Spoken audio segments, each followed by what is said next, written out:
Hey, salut à tous, c'est Night Owl. Après ma première vidéo sur Luke Cage, je comptais continuer à analyser les teasers des séries Marvel Netflix dévoilées lors de la San Diego Comic Con.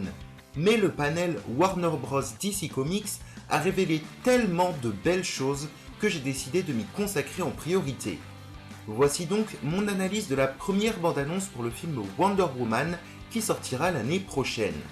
Attention, bien que basée principalement sur des hypothèses et des interprétations personnelles, cette vidéo peut contenir des spoilers sur le futur film, vous êtes prévenus. What I do is not up to you.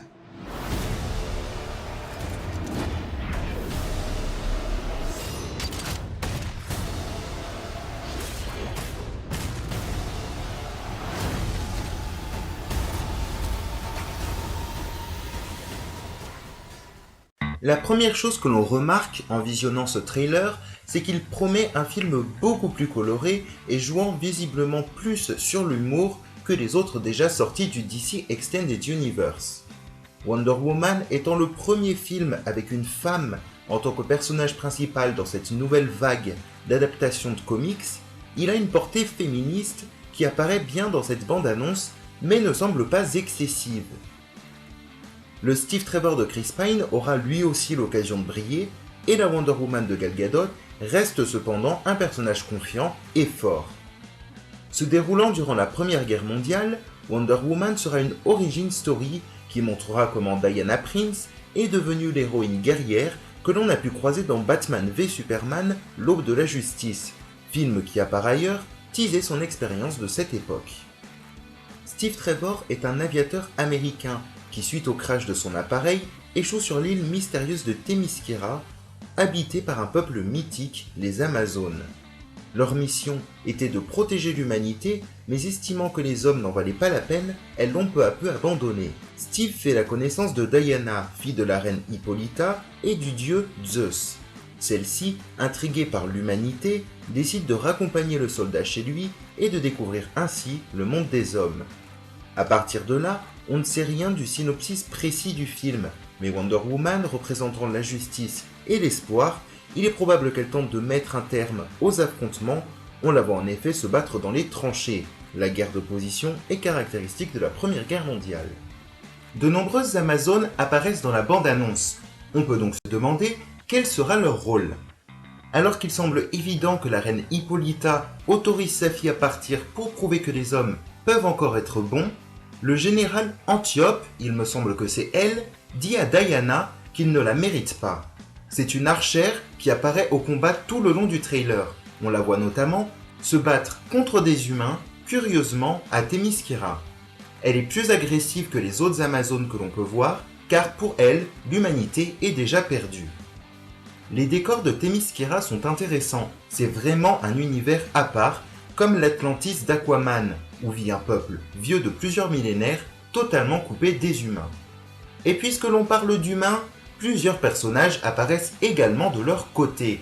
L'un des plus importants est Etta Candy, meilleure amie de Wonder Woman dans les comics, qui se présente comme étant la secrétaire de Steve Trevor, rôle que découvre et qui choque Diana.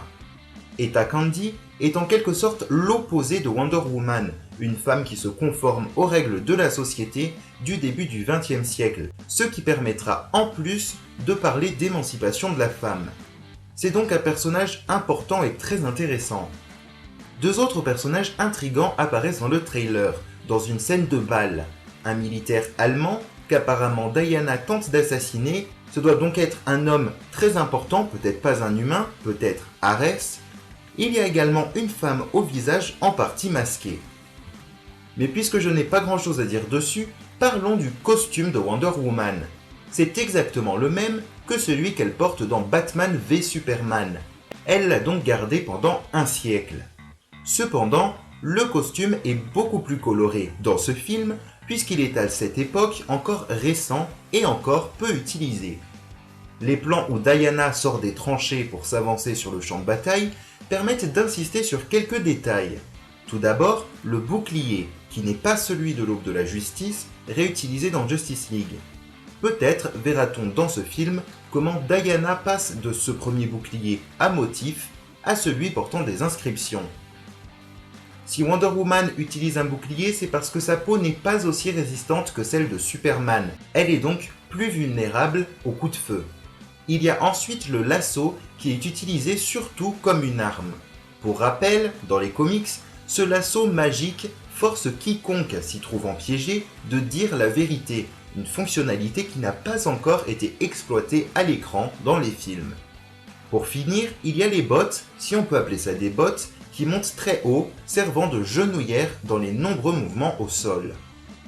J'ai vraiment adoré cette bande-annonce. C'est ma préférée parmi toutes celles qui ont été dévoilées à la San Diego Comic Con par DC Comics. Mon seul regret étant les effets numériques lors de certains ralentis, qui m'ont un peu perturbé dans mon visionnage, mais le film n'étant pas fini, loin de là, cela sera certainement corrigé.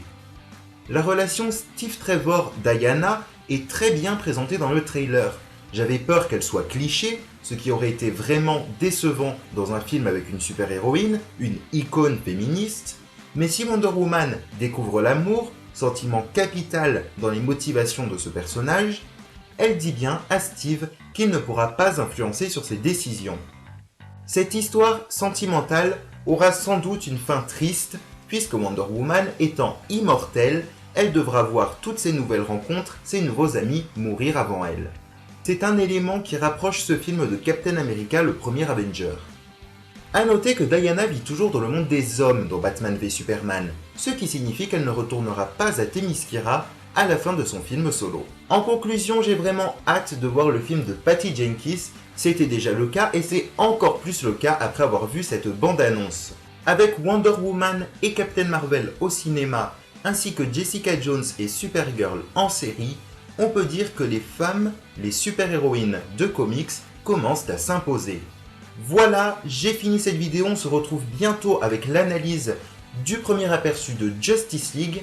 S'il y a quelque chose que j'aurais oublié ou dont je n'ai pas parlé dans cette vidéo, n'hésitez surtout pas à laisser un commentaire et également si vous voulez me donner votre impression sur ce premier trailer pour Wonder Woman. On se retrouve très bientôt, salut!